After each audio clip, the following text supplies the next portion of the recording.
সুখবর। মুখ ও দন্ত রোগীদের জন্য সুখবর।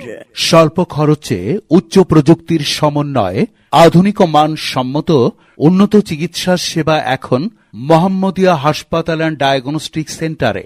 মোহাম্মদিয়া হাসপাতাল অ্যান্ড ডায়াগনস্টিক সেন্টার, কর্তিমারি বাজার। মোহাম্মদিয়া হাসপাতাল অ্যান্ড ডায়াগনস্টিক সেন্টারে দাঁতের যে কোনো সমস্যায় আগামীকাল শুক্রবার রোগী দেখবেন oral and dental surgeon doctor Abdullah Al Muttaki Jibon. Doctor Abdullah Al Muttaki Jibon, BDS MMC, Mymensingh medical college. Special trained in aesthetic and conservative dentistry. রোগী দেখার সময় আগামীকাল শুক্রবার সকাল 10টা থেকে সন্ধে 7টা পর্যন্ত। ডাক্তার আব্দুল্লাহ আল মুত্তাকি জীবন মুখ ও দাঁতের যে